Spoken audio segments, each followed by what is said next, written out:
So we have been discussing completely positive maps. In fact, unital completely positive map. Okay, and I told you where unital comes, and we will use that. So I will just define. So we have T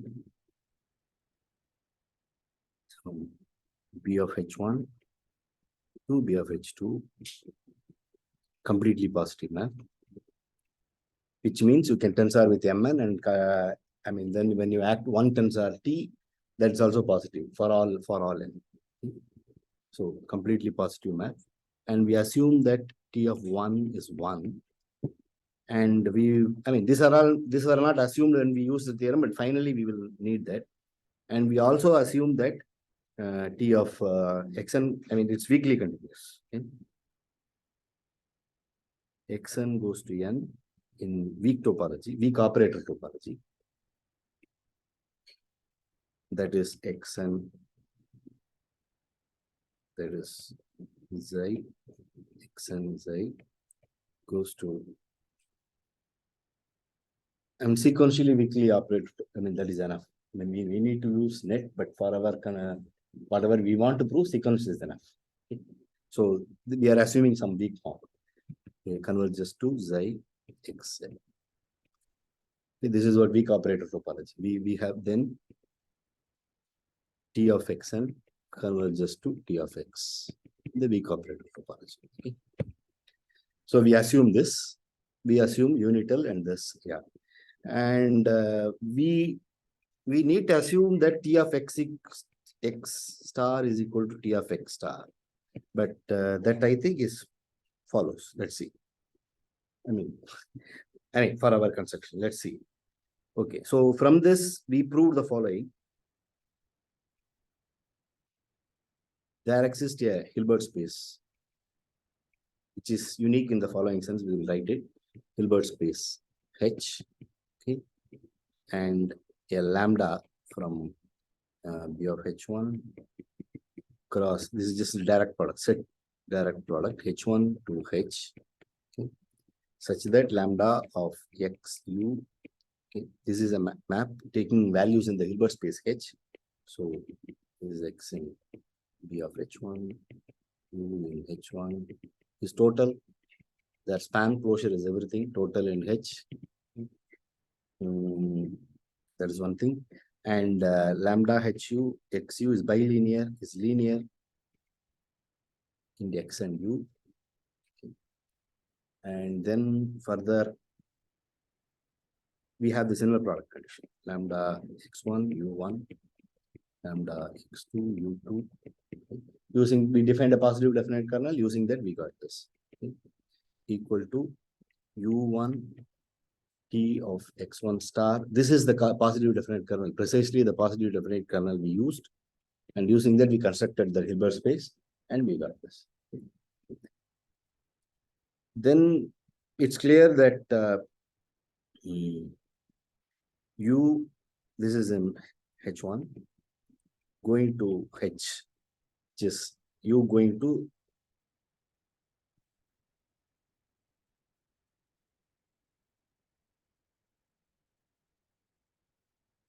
lambda 1. One is the identity operator, which is in H, is isometric, which is clear. I mean, you just insert it in this inner product because T of 1 is 1. Okay, it's important since it's unital. T of 1 equal to 1. T of 1 is 1. So if you have lambda instead of X1, X2, if you have 1 there, and you will get T of 1 is 1, so which preserves the inner product. So because of that, this U going to lambda 1U is isometry. We call it as V0U. V0U equal to lambda 1U. Okay. This is a map. V0 is from H1 to H. Is an isometry. Okay. We proved all that. Further, using all these things, we defined there exists a, I think it's a star homomorphism. We didn't verify star homomorphism, which we will verify now. I mean, if it doesn't, then I haven't verified. I think it is. It looks okay. There exists a star homomorphism from pi from so which is we have a representation. So H1 It is from H1 to H. B of, it's a homomorphism algebra. So B of H1 to B of H, which is defined by pi of X acting on any, we have to define the operator on a total set, okay, on any X1 U is equal to lambda X X1 U. This is just the left multiplication. This is precisely the homomorphism. Okay. We defined that this, we first verified for unitaries, and any star algebra is a linear combination of unitaries, just four linear combination of unitaries. You don't need to take closure or something. And it's well, we verified the well-definedness and all that, and using that we defined this homomorphism. So further, let us see whether it is. So let us see what is pi of lambda x1 u1 pi of x star lambda x2 u2 equal to, we get pi of x here, lambda x1 u1 lambda x2 u2. Okay, so this is equal to lambda x x1 u1 lambda x2 u2, right? Now this is equal to, by definition, u1 t of x1 star x2 acting on u2, right? So now this is equal to lambda of x1 u1, okay, pi of x1 star, right, lambda of x2 u2, precisely, right? If x1 star will go there, x2 star, and that x1 star will come, correct? So this, since this is satisfied on total set, this implies pi of x star equal to pi of x star. Okay. So we have this. So this is satisfied. Okay. So this is a star homomorphism. Okay. This pi is whatever we defined, pi is a star homomorphism. And further, we noticed all these things. Pi of further, what is the condition? Pi of x acting on V0 u is just lambda x u. Of course, clear by definition. V0 is lambda 1 u, and if you act pi of x on that, which is lambda x u, right? So we just, these are all some observations we have done. Okay, let's keep this aside, and we are going to use all these things. Before that, we want to prove the following theorem. We want to say how any star homomorphism, any representation of B of H is an algebra. For any H, B of H is an algebra. What are all the, including finite dimensional? I will leave the finite dimensional part to you as a presentation. You have to use the Stone fund. You have to prove the Stone fundament for finite dimension, and you, then use it. Which is for finite dimensions, it be like a matrix, right? For that, why do we need Stone? No, the Weyl commutation relation is unique. You have to. Weyl so you are, the way we are going to prove this.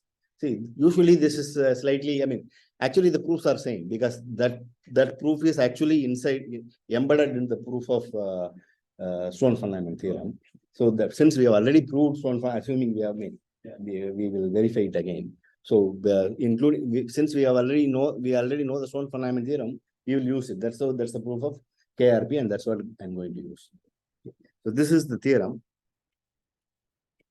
If pi is any representation, this pi is not like earlier pi, this is a new pi. Pi is a representation of B of H to B of K. Okay, is a star homomorphism. Star, it's a representation, which is what is we call it as homomorphism. And we need weak continuity, at least strong continuity or weak continuity. Okay. I don't see why it follows automatically. Well, if you have, norm continuity is okay because C-star algebra, there is some property. Star homomorphism will be contractive. Yeah. Okay, so that is not a problem. But weak continuity we have to assume. And I don't see how it follows. It's not mentioned in the book, but I think we have to assume. Okay, we have to assume that this is weak operator topology to weak operator topology continuous. Okay?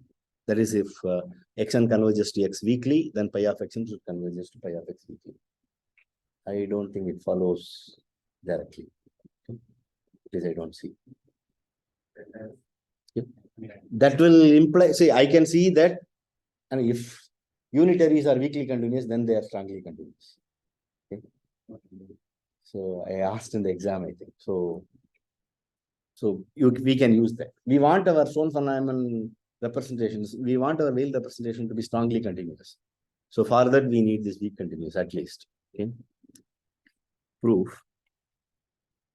So we can H is, let assume finite dimension. I'm going to leave it to you. Assume dimension of H is, we always assume separable Hilbert space. Okay. Dimension of H is equal to infinity. Then you can take anything. You can take to be any L2 or anything. Okay. Then identify H is equal to L2 of R. Just take it to be L2 of R. Okay. Then there exists W of X plus IY, be the Weyl representation, X in X, Y, and R. Okay. Weyl representation. That is, of course, W of X and W of X1 and W of X2 commutes when the X1, X2 comes from R. And when you have a real and imaginary thing, then you have the scalar coming in. That's the commutation relation we have. Okay. They satisfy the Weyl commutation relation. Now this pi of W of X and pi of W of IY, okay, X, Y, and R. Since this is a homomorphism, okay, the product will be, it's linear, so the constant will come out as it is. And it's a homomorphism. So the product will be respected. So because of that, this also satisfies, this also CCR, the canonical commutation relation. So, and it's strongly continuous. Okay. So if Xn converges to, if something in Cn, some Zn converges to Z, okay, then W of Zn will converge to W of Z strongly. Okay. In particular, it will converge weakly. Or you can assume the original representation to be strong continuous. Actually, which is not direct, there is no direct proof, but if you have weak continuity between any phenomenal algebra, need not be even B of X, okay, then it is strong continuous also. But I am not telling. It's not direct, it's not trivial. The proof is not trivial. But this proof is trivial. When you have strong continuity, then this implies they converge as weakly, of course, in the weak operator topology. So this implies pi of W of Zn converges to pi of W of Z in the weak operator topology. But then they are unitaries. Okay? Unitary, you have this, no? Ux minus Vx square equal to 2 times norm x square, if you evaluate it, minus 2 times real part of Ux Vy, Vx, right? So if V and X converges to Vx, okay, this is UV, so this is U, this is V. Okay. So if V, instead of V, if you take V and UN or something, this is X square, right? Because of this,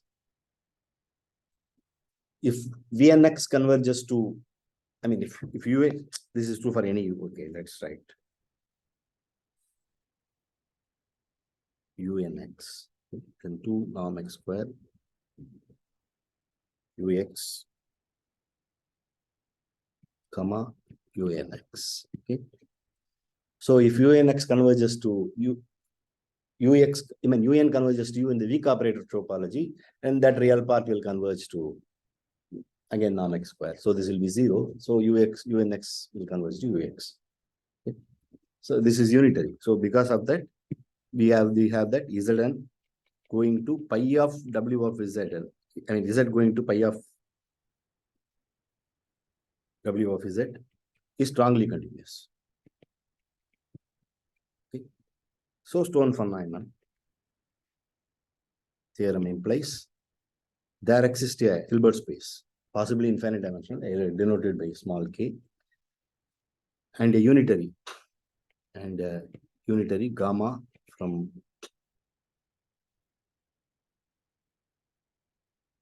I didn't state the theorem. I'm sorry. Did I say I didn't state the theorem? I said suddenly the case there. Sorry. The theorem is the following. Pi from pi, that's what I'm proving something, but I didn't realize I didn't state the theorem. Pi is a homomorphism, star homomorphism from B of H to B of K, then, and which is also weak operator topology continuous. Then there exists a Hilbert space K, okay, such that, and a unitary operator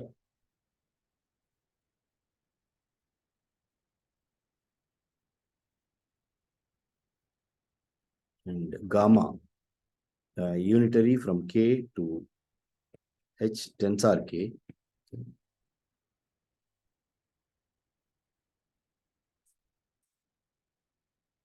H tensor K such that is given by that.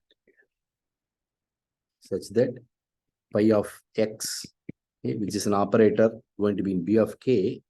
So if you apply gamma, it will become H tensor K. So it is just X tensor 1. Okay. Gamma star. Does it make sense? Gamma will go from K to X tensor 1. I mean K to H tensor K and X tensor 1 act on this. Okay, this is right.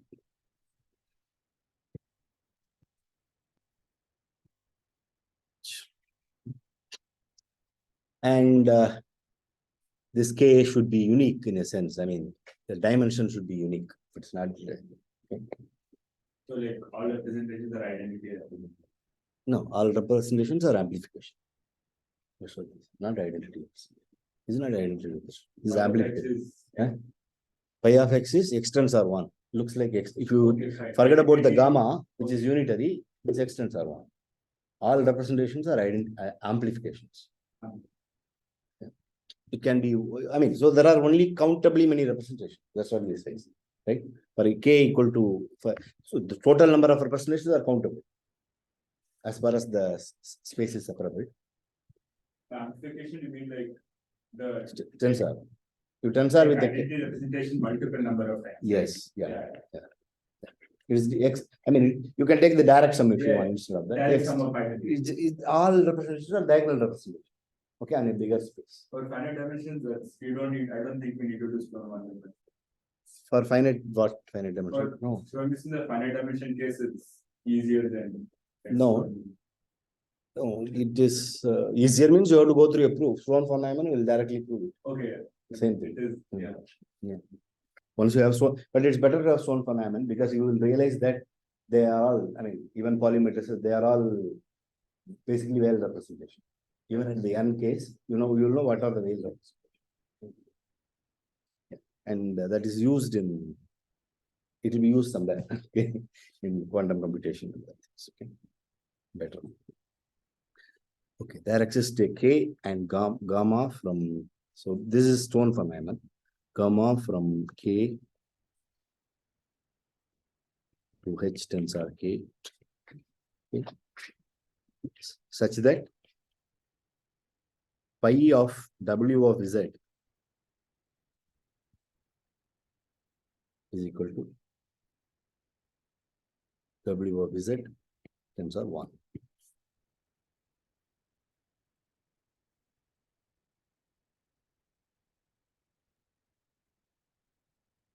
Right? Pi of W of Z is a representation, I mean, it's a Weyl representation I mean, it's a represent, not veiled representation. It's a representation satisfying canonical commutation relation on B of K, right? So Sohn van Hamen says that there is a, so that is actually given by an amplification of the actual alpha of R. So it's because of this is true. But then this map, this add, which we call it as add map. Okay, this is just add gamma of W of Z at gamma star, W of Z tensor 1. Okay. This map add gamma star is it's linear and it's also continuous in all topologies, all possible topologies. So, and W of Z generates everything, generates the B of K. I mean, sorry. W of Z generates B of H. Yeah, strongly. This is a strongly, this add gamma is a strongly continuous representation. W of Z generates B of H. B of H. Okay. So because of that, pi of, we need strong continuity. But the continuity implies strong continuity. That is true. We haven't proved it. No? So, okay, we assume strong continuity. Okay. I mean, if weak implies strong, then like they both are the same. Assuming weak is as yeah, weak implies strong. Yeah. It's not weak and strong. I'll say. Yeah, I mean, we can assume strong. Yeah, we can assume. No, in our case, for our T completely vast domain, we will assume weak continuity. From actually that will from that strong continuity will follow. We'll see that. Okay. Yeah.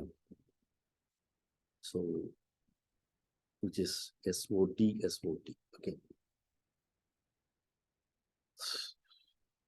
So now because of strong continuity and W of Z generates the whole thing, because this implies pi of X is equal to gamma star X tensor 1.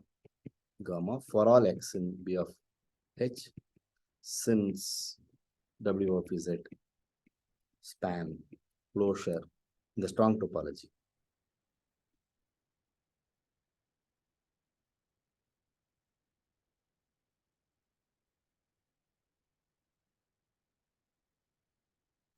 Equal to B of H. And strong, and due to strong continuity, it follows.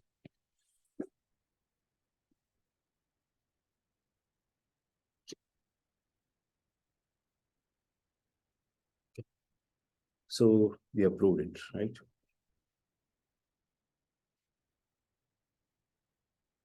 Okay.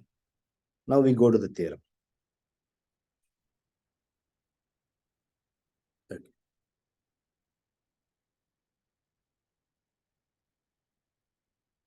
So what is it we want to prove next? Yeah, we want to prove Stinespring.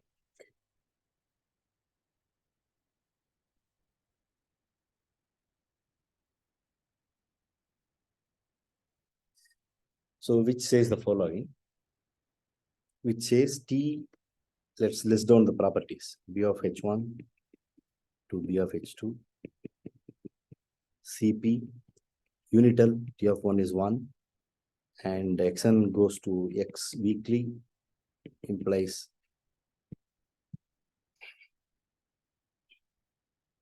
T of Xn goes to T of X weekly. Okay. That's all. Okay. Then there exists a Hilbert space K. Okay. And an isometry. Yeah. So where will the isometry be? Isometry should be from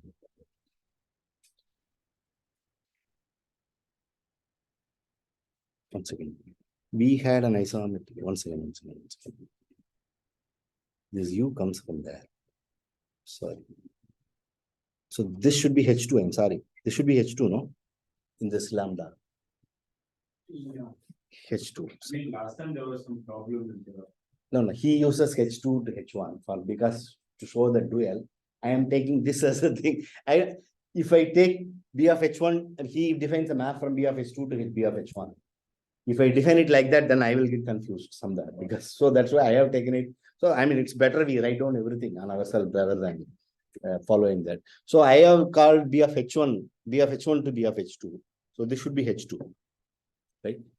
This should be H2. So because that is how lambda is acting on that, no? Right? So it has to be, I mean, T of that is acting on that. So it should be H2, right? So this is H2. Okay, I'm sorry. So if because it is H2, this will be H2. The isometry is from H2 to H. Okay. So that is what I want to mention. Okay. So there exists a Hilbert space K and an isometry. This isometry is, we called it V0 there. Okay, so now we have to call it something else.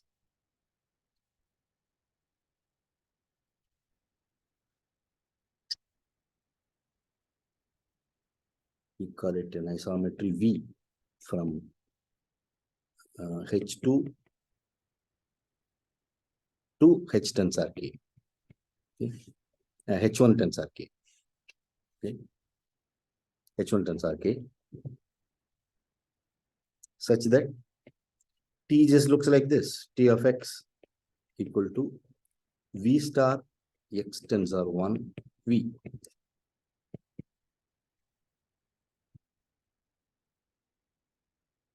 Something so nice.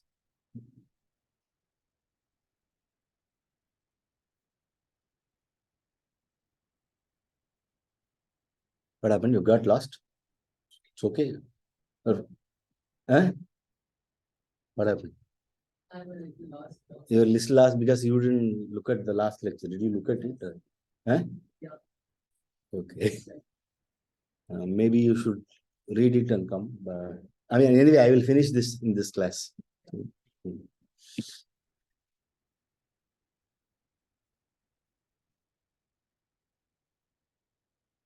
Okay. So it's important that we should be is an isometry and V star we have here. If we have V here, that will be an homomorphism. As you can see, it will not be unit homomorphism. Instead of V star, if we have V X tensor 1 V star, that will be a homomorphism. I mean, this makes it completely positive. If you have a V star here. Yeah. So V is an isometry and there exists an isometry such that this happens. Okay. What else we have to prove? That's all. Proof. Okay. So first thing is we have our original pi. Let's check that that is strongly continuous. Okay. Where is that original pi?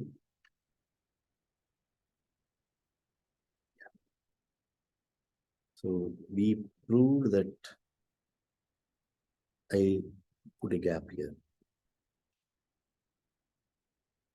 We verified that we defined a pi, which is also, let's see whether it is strongly continuous. Okay.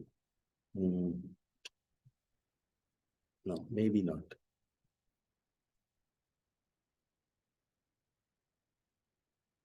We want to see pi of x. No, we will only know how to calculate the inner product, right? Now let's see pi of x and pi of x. So xn converges to x strongly. Okay.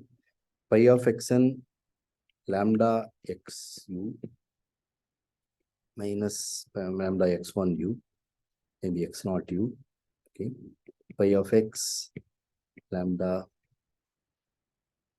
x naught u norm square, let us take. Okay.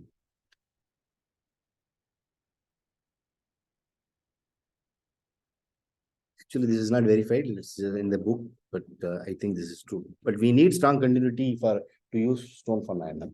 So we need the representations to be strong continuous. So let us verify this. Okay, I think this will follow. So we only know how to calculate the inner product. So I'm taking the square of the norm and doing. So pi of xn lambda x naught u. Okay, pi of so what are all the pi of so first we will have the norm of that. Okay. So the norm of pi of xn lambda x naught u square plus norm of pi of x lambda x naught u square minus 2 inner product 2 real part of pi of xn lambda x naught u pi of x lambda x.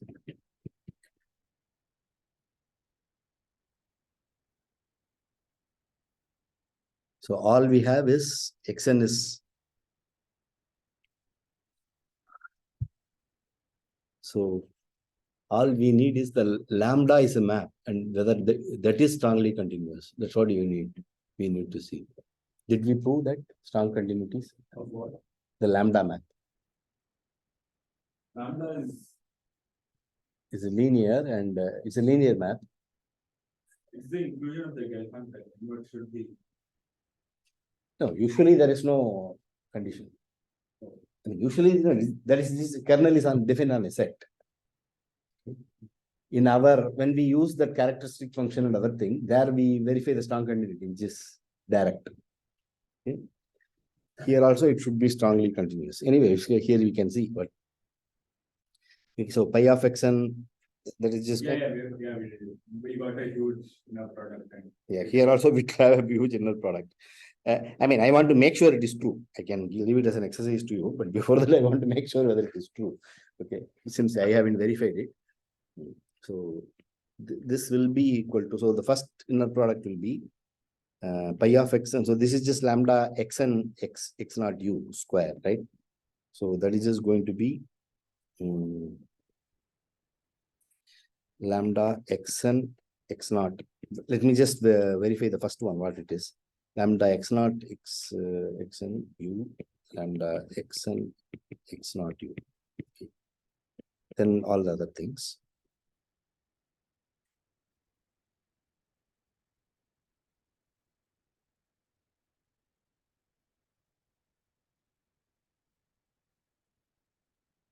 I mean, there are other terms which I am not computing now. I will just see from this, I can guess the other terms easily. Okay. So this is going to be u t of that, right? T of xn x naught xn x naught xn star x naught star xn star xn x naught u, right? This is what I get. Sir, I will lambda of x comma u is pi of x lambda 1 of u, right? lambda x comma u is pi of Lambda x u Yeah. is pi x into lambda 1 u. okay, yeah. So And pi is strongly continuous, so lambda. no, we are proving pi is strongly continuous. Oh, We are trying to prove that pi is, we assume something. Okay. We are trying to prove strongly continuous. So that is why this calculation is. Now we have this. Yeah. Now the point is xn converges weakly. Okay. Then x star xn star xn, we have xn star xn in the middle.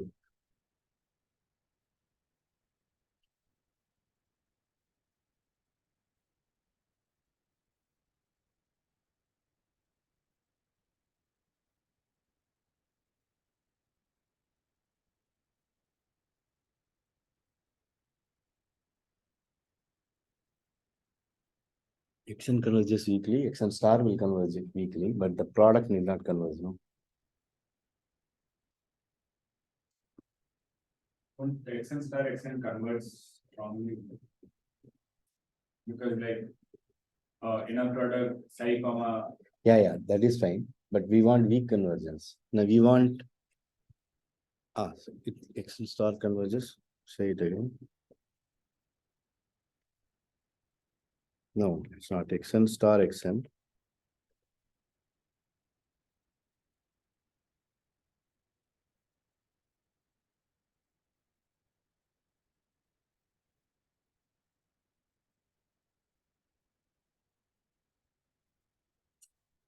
I mean, it's important to have this convergence, but he's not mentioned.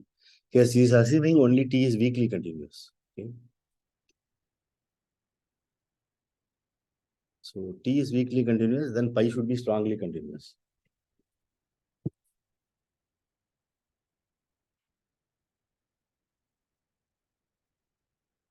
See, we need strong continuity only to extend the pi, pi which is satisfied on a total set.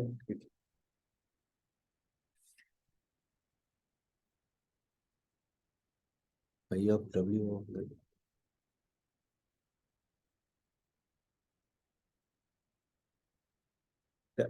from on the W we have got the pi looks like that. Okay. No.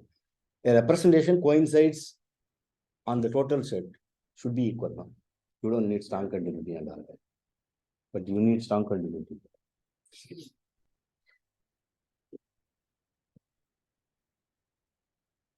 Yeah, you mean strong continuity.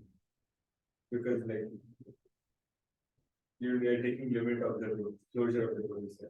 Yeah, but if something converges, no, it is only something may converge strongly, may not converge. I mean, something may converge weakly, may not converge strongly. But if it converges strongly and weakly, the limit should be same. Yeah. Okay. So from that it will follow. If a representation, strongly continuous representation, and weakly continuous representation, which coincides on a strongly total set. Okay. I mean, it's not strongly total set, strongly generating set. It's not total set, strongly generating set should be same. Let's make this so. I have a set of generators. It generates strongly. Okay. And two representation coincide on that. Okay. And the representation is weakly continuous. Okay. We have this U map, which is also strongly continuous. Okay. Which is also weakly continuous. But okay. Yeah. If it's strongly generating, then it will also be weakly generating. Correct. Yeah. It will also weakly generate. Correct. Right. And it need. Yeah. It will be weakly generated. Correct. No, it will not be weakly.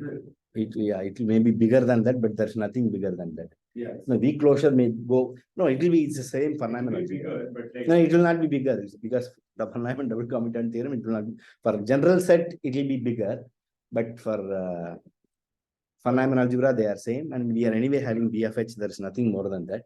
So I think it's follow. Anyway, verify that. I will also check it. Okay. Let's not go on getting confused with this. Okay. I leave it here. I will not verify this. Okay, so weak continuity of T is enough to ensure the strong continuity of the representation. No, I'm not even saying the strong continuity of the representation. No, once you got U, then that representation is a nice representation. Once you show the representation looks like add U, it is automatically strongly continuous and it's a very nice representation. You don't have to worry. Okay. Here also, that's what this says. When it looks like add U, it is also strongly continuous. Okay. It will be with respect to all the other topologies. Okay. And it's also clear it preserves the star when it looks like this. When we prove it looks like this. But we have proved that the representation preserves the star. Okay. Okay. So there exists a Hilbert space such that this happens. Okay. Then, okay. So we have everything. We already have everything. Sorry.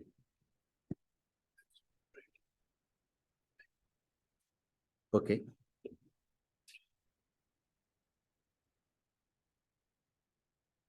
Okay. So now we have this T. So we have the corresponding pi. Okay. Pi from B of H1. It's from B of H1, no? B of H1 to B of H. H, everything we asked before. Okay. We have H pi from B of H1 to B of H. Okay. And V naught B as before. Okay. There exists a gamma from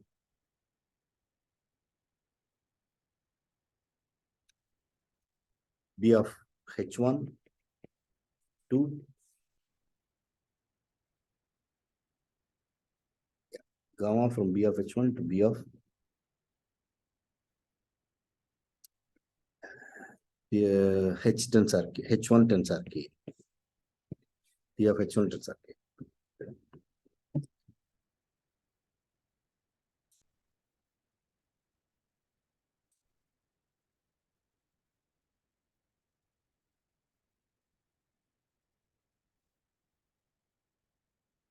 I need to put the V0 before or after.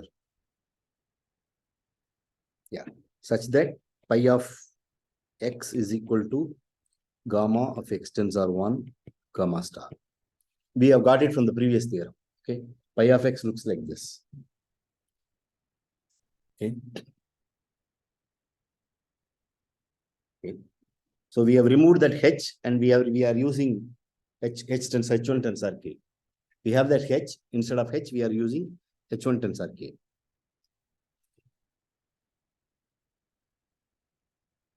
Okay. And we got this pi of x looks like this. And let v equal to gamma will take you V0 gamma, right? V0 is from H2 to H.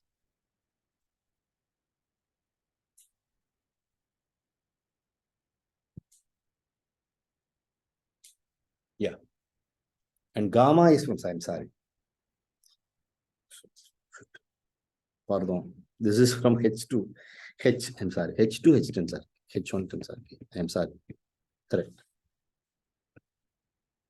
H2 H1 tensor K. This is gamma, right? And V0, we have a V0 which is from V0 is from that H2 to H. Okay. Okay. So if you have V0, which will take H2 to H, and when you apply H, you will get there, right? Okay. Now pi x looks like this. Okay. Okay. Now we will just verify this. We want to prove that, want to prove this. Want to prove. So I have put V equal to gamma V0. We want to prove that T of x is equal to V star x tensor 1 V. Okay.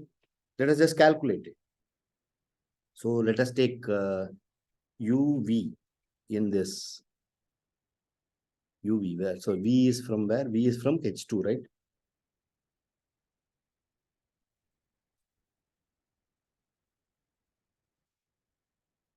V is from H1, right? V is from H. What is the mistake? Yeah, V is from H2. Okay. So let us take UV in H2.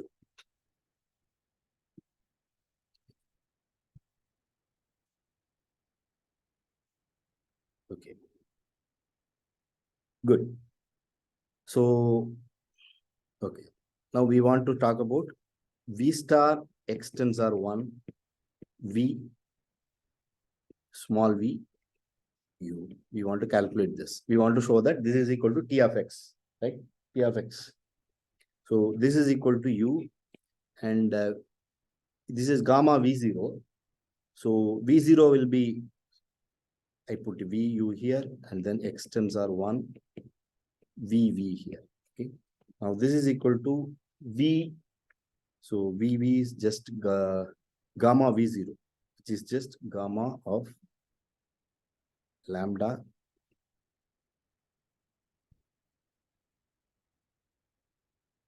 So maybe like take the V naught to the other side and make the gamma x naught tensor 1 gamma star to pi of x. No, wait.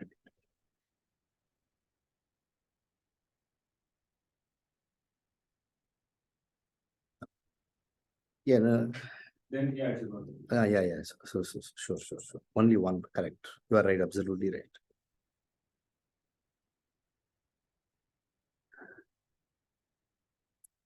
Yeah, I take only the V naught there. That's what you're saying, right? Yeah. This is just V naught. I get a V naught star here. So V naught of U.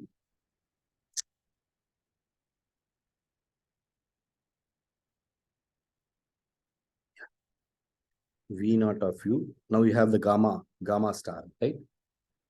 Gamma star of x tensor 1 and gamma here, okay, and V naught of V, okay, inner product. Now V naught of u is lambda 1u, right? And this is going to be pi of x, right? P of x and lambda of 1v. Now this is equal to lambda of 1u, lambda of xu, xv, small v. Okay. Now this is precisely u t of x v. Okay. So we have got started from there and we got it here. So this implies t of x is equal to v star x tensor 1. Good. It's direct. Good. So we have got science. Okay. Okay. Now we will get that cross decomposition. Okay. So this is the proposition. That is just identifying H tensor K with the direct sum of H, K, dimension K times. Yeah, dimension K times. That's all. Okay. So T from T is from B of H1 to B of H2, unital CP map. Okay. Satisfying weak operator topology continuity. Okay.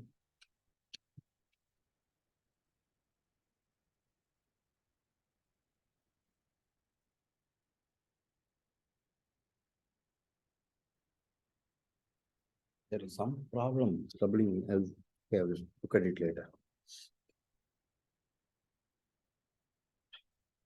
Then there exists Lj from H2 to H1, right? Sir, the other thing like K is finite dimensional. K is here. No, like in Stinespring, we got the small K, right? Yeah, it's not finite dimension. It can be It will infinite. not be finite. There's no need. It can be infinite. Fine. So one Fanaman, it's not finite. Yeah. Dimension. It can be infinite. So Lj from H2 to H1, okay, such that T of x equal to summation Lj star x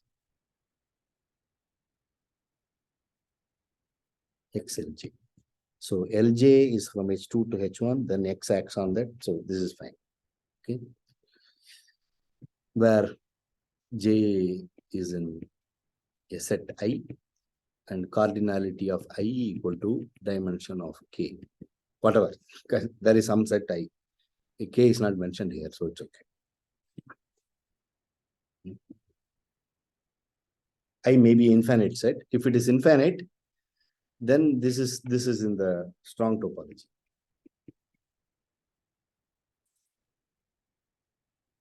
This sum happens in strong topology. This, if it is infinite, the sum is in strong topology. Converges in strong topology. Proof. So there exists, of course, V naught, V.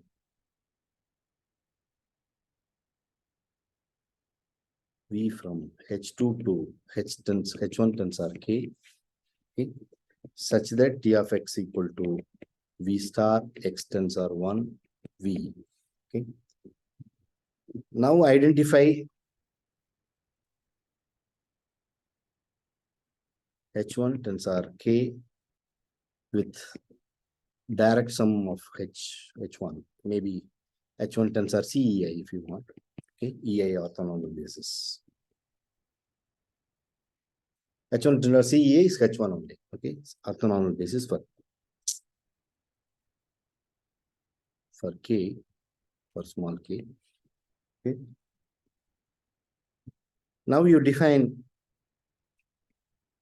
Lj equal to V, which is an operator from H2 to H1 tensor K, and you apply Pj, where Pj is from H1 tensor K to H1 tensor Cej. Okay. Jth component. It's just the direct sum of that. Okay.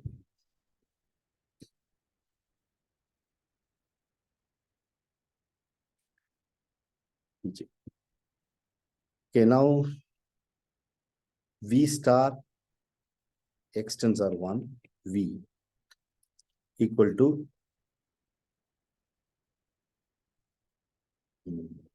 V is PJV. So no, which is equal to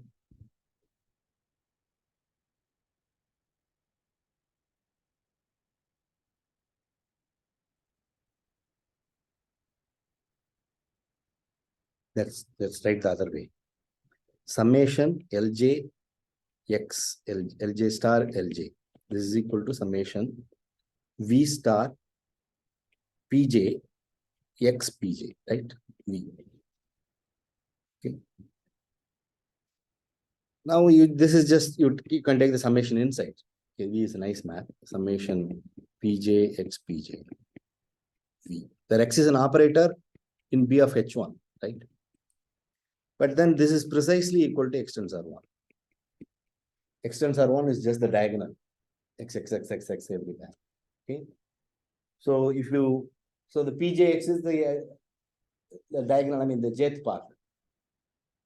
X tensor 1 is a diagonal operator in that block, in that direct sum of inverse space, right? It's a block diagonal operator. It's not diagonal operator, it's a block diagonal operator. So if you add this Pjx, I mean, yeah, this is Pj.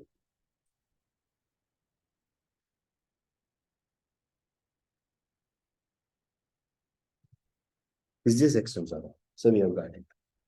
And further, we know that summation Lj star Lj should be equal to 1. That is clear, no? Because V star V equal to 1.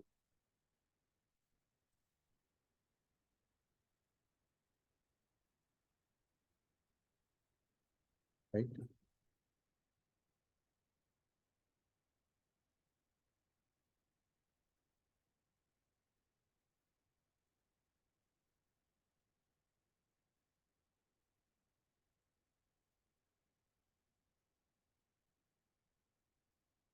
Summation Pj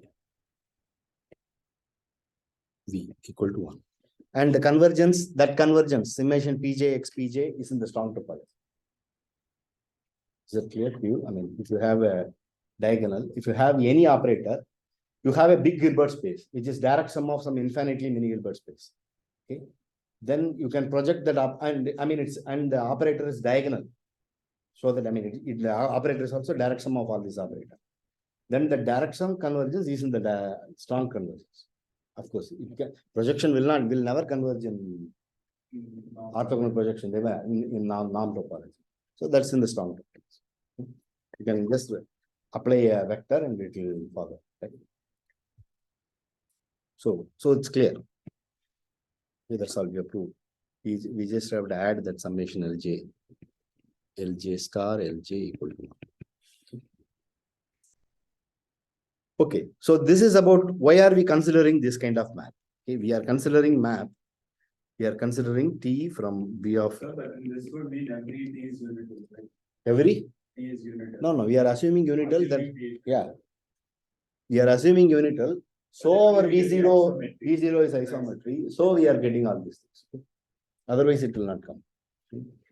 So T from B of H1 to B of H2 is unital CP.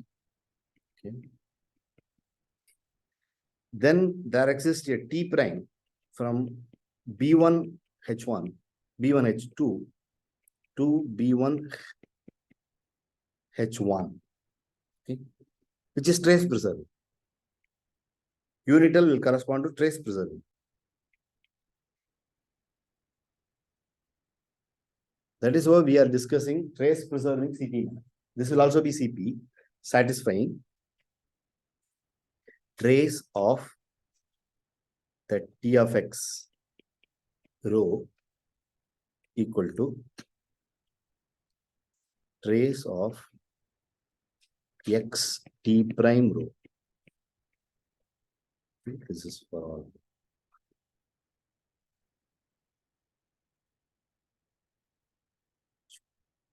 Rho B1 H2. So T prime is from B1 H1 to B1 H2. B1 is all trace class operators.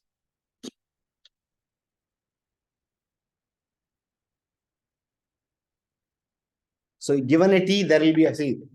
Given a t, there will be a t prime.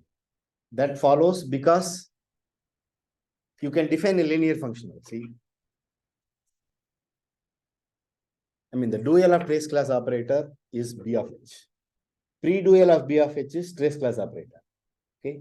If you have a Banach space, which is a dual space, where you have a linear map, which is weak star continuous, then that will be given by the pre-dual. Yeah. If we have a continuous linear map on a B of H, that is in the dual. That's what the definition is. Okay. So you will get a dual map. Okay.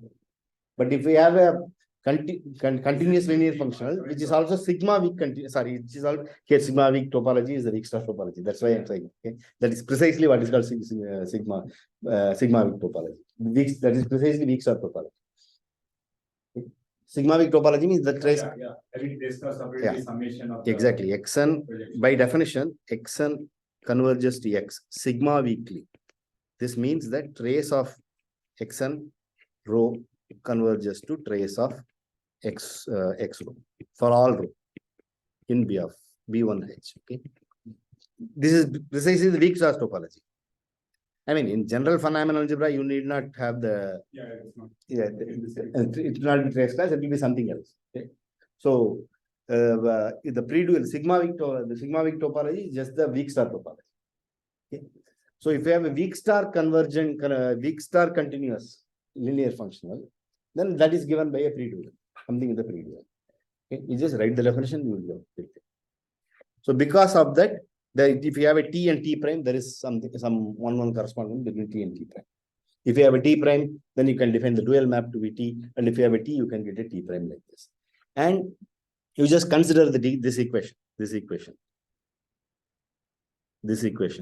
So that equation says that if t is unital, then t prime is trace preserved. T of x equal to t of 1 is 1, then t of rho should be t prime of rho for all rho. And if that is trace preserving, this is unital, right? It is unital. It's the same thing. Okay. So that is why we consider trace preserving on the dual space. So this is the correspondence. So now we get the following proposition.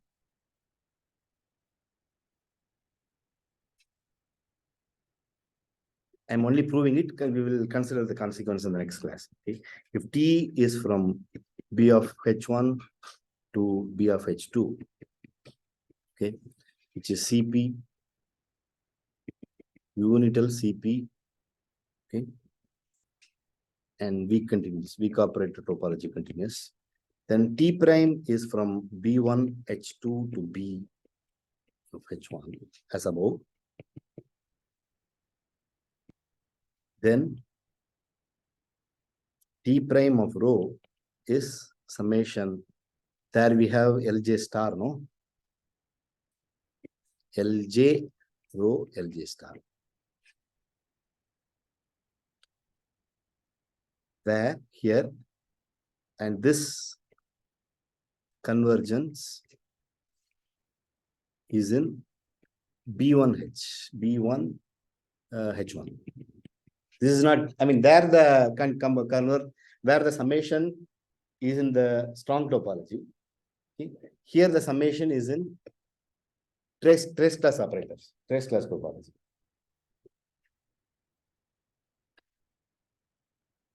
The reason is the following proof.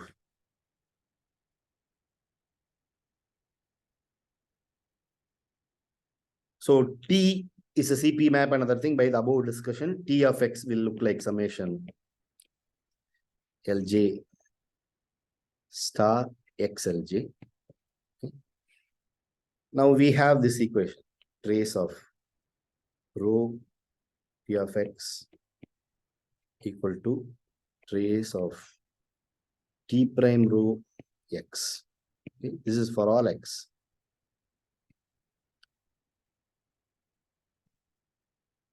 B of H1, not B1H.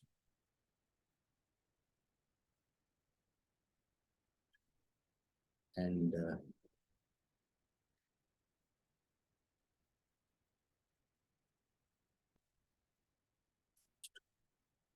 okay, B1H2.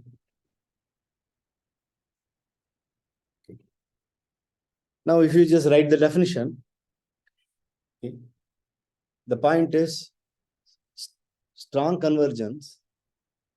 If xn converges to x in strong, even weakly, weak is enough. Okay, xn converges to x weakly, then you can take the trace class. Yeah, that was an exercise we used several times by now. Okay, and that was an assignment this course or this course. Okay, yeah, it was an assignment this course. It was asked in the exam the last semester. Okay, so because of that, that follows. So we'll have it in the trace class. This implies T prime. I mean, you will have LJ star something, but the trace property you have to take it this side. Okay? That will become LJ rho LJ star, and the summation will be inside, and which you can take it. Summation will be inside in the strong topology, but you can take it out in the trace topology. You know, take it out just like that, but it will follow from trace. Okay, this is exercise. Convince yourself. T rho equal to summation LJ. So, just in B1.